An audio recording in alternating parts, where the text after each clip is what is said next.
What if the Chinese language class or the specialized private school your child attends is actually an unmarked long-term asset of a foreign authoritarian government? Hmm.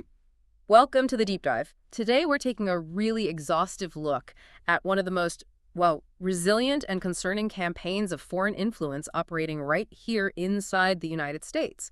We're talking about the Chinese Communist Party's strategic infiltration of our education system. That's right. And for the last decade, the debate was almost all about one thing: Confucius Institutes, the CIs. Exactly. Those state-funded Chinese cultural centers embedded on major university campuses. And for a minute there, it really felt like a national security victory. It did. Congress acted, and they acted decisively. They used the National Defense Authorization Act, the NDAA, to restrict federal defense funding to any university hosting a CI. And that financial threat, it worked. It worked just as designed. Research shows that universities, they immediately understood the gravity of losing those massive federal research dollars. Did they close them down? Instantly. Schools like UNC Charlotte, Valparaiso University, they publicly said the loss of federal funds was the main reason. And we saw the CI count just plummet. It went from nearly 120 institutions down to, fewer than 5 today. So on paper, it looked like a definitive end to the threat? It absolutely did. But the real story, and this is what the documents we reviewed really show, is that the CCP strategy didn't just disappear. It just went underground. Exactly. It went subterranean.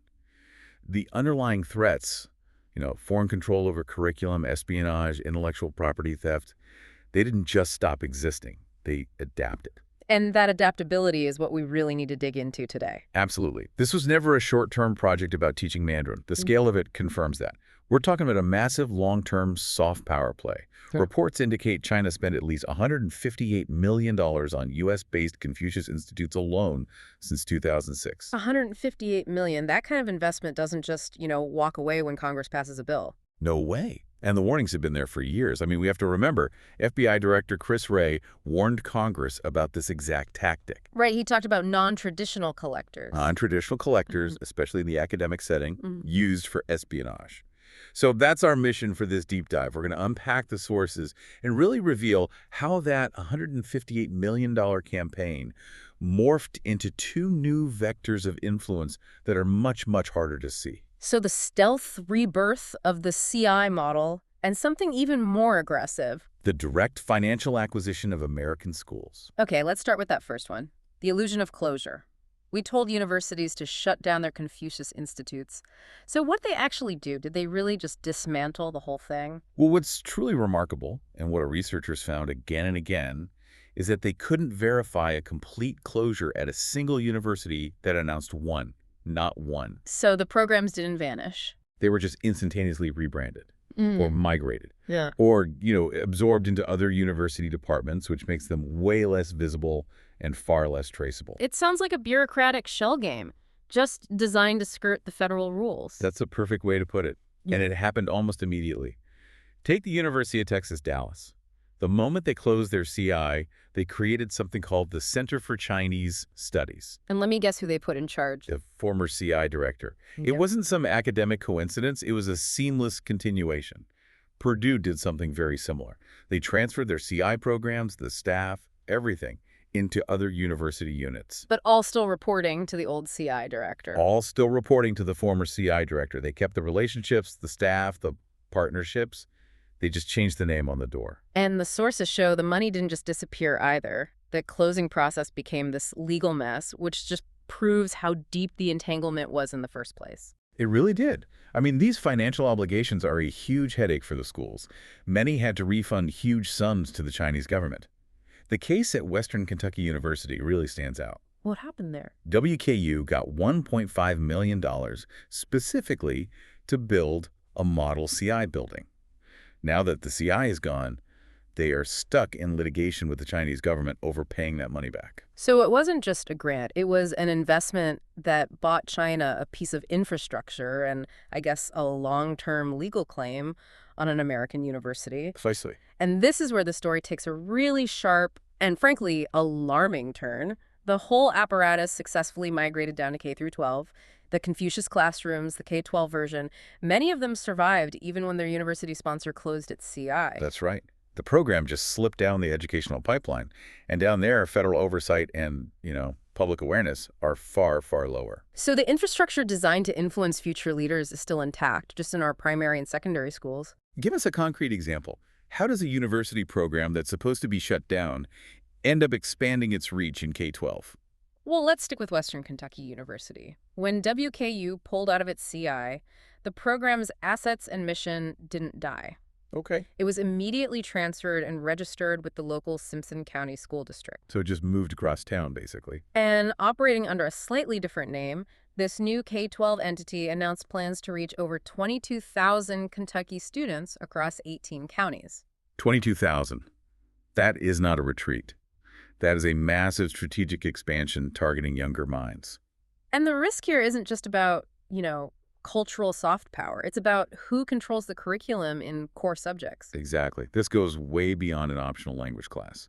In states like Utah, they have extensive Confucius Classroom programs. The teachers supplied by the Chinese government are sometimes assigned to teach subjects like history or economics. So you have foreign agents teaching American civics to primary school kids. Which inevitably leads to what one report called the risk of an authoritarian slant in curriculum. They are actively trying to shape the foundational worldview of the next generation of Americans. Okay, that covers the stealth continuation. Let's move to the second, more aggressive strategy, direct financial acquisition. The CCP isn't just funding programs anymore. They're using corporate money to buy control of American schools outright. This is a direct hostile takeover of American educational infrastructure. Chinese firms are leveraging two things here. One, the huge demand from wealthy Chinese families for Western K-12 accreditation. Which is a very profitable market. Very profitable. And two, the fragmented ownership of the U.S. private school system. It lets them gain control over institutions that educate American students and, maybe more importantly, collect sensitive student data. And we're not just talking about a few isolated schools. No, the scale is staggering. Look at the Spring Education Group. In 2017, a China-based private equity firm, Primavera Capital Group, acquired the Stratford school system for around $500 million. And Primavera is the majority owner of Spring Education Group, which operates over 220 schools across 19 states. 220 schools? Which means a Chinese-linked financial entity now has direct corporate control over curriculum, hiring, and student data across hundreds of American private schools. So when the federal system fails, we start seeing states stepping in to fill that national security vacuum. They have to. The response in Florida is a great example of this. Governor Ron DeSantis terminated state scholarship eligibility for 4 private schools owned by Spring Education.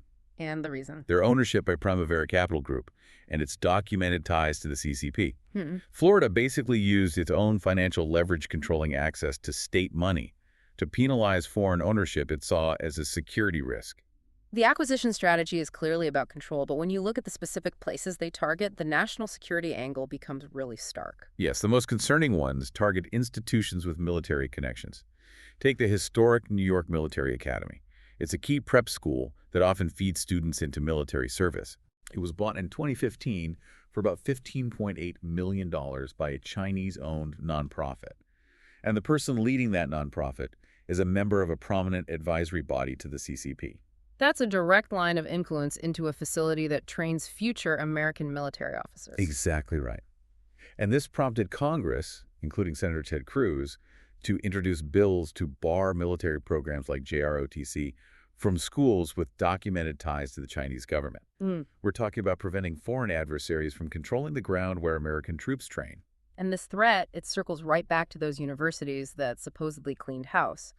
The sources show the relationships often continued, especially with Chinese institutions tied to their military. That's the subtle point that gets missed.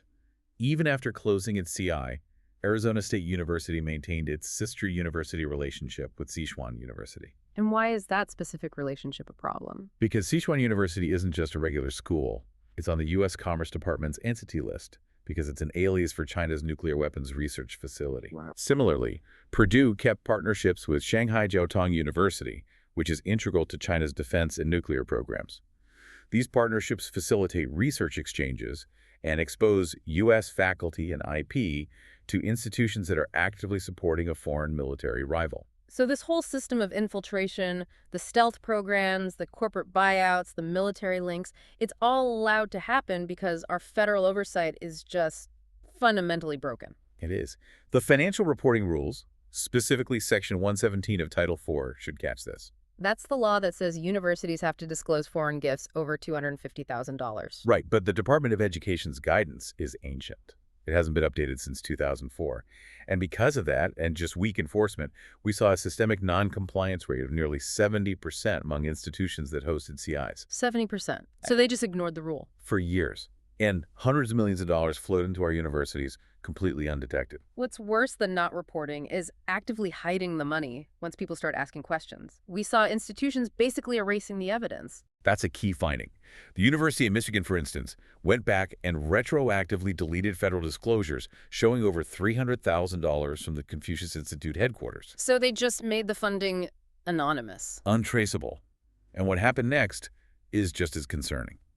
After that deletion, Michigan reported another $13.8 million in anonymous Chinese funding.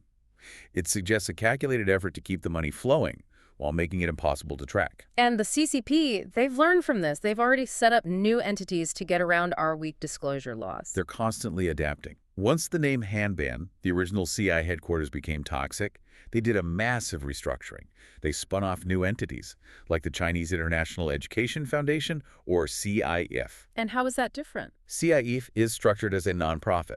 It's a brilliant legal move because it could shield its gifts from the full disclosure rules that apply to official foreign governments under Section 117. So maintain the funding, but make it anonymous. That's the goal. So if federal agencies are this slow, how are states stepping up to protect critical assets beyond just schools? Well, states are realizing they can't wait for Washington to secure their agricultural land or property near military bases. This fear has spurred real action. At least 22 states have now enacted laws restricting foreign property ownership. And they're specifically targeting certain countries. Yes, these laws often name entities from China, Russia, Iran, and North Korea as major concerns. It really shows state vigilance trying to fill this huge regulatory vacuum left by the federal government. So we've covered two incredibly persistent vectors of influence today. The main takeaway seems to be that the victory we thought we had against Confucius Institutes was really just a temporary strategic retreat. That's absolutely the synthesis of the sources. We see this influence campaign continuing in two forms. First, the stealth re-emergence of CI programming in K-12 schools and replacement university centers. Hidden from auditors. Right.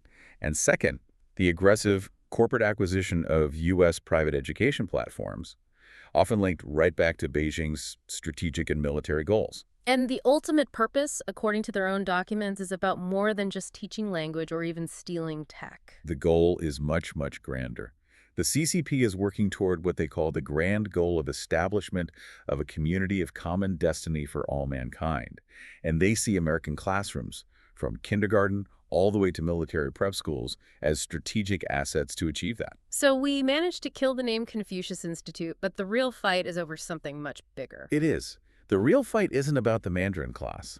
It's about protecting the minds of the next generation and securing American intellectual freedom from this persistent foreign authoritarian control. So you need to decide how long we will remain asleep at the wheel while foreign entities are buying up pieces of our educational real estate. You have to start demanding transparency about who the ultimate owners are behind the curriculum in your local schools and whether our rules are strong enough to protect U.S. academic freedom. That level of vigilance is the essential homework we leave you with today.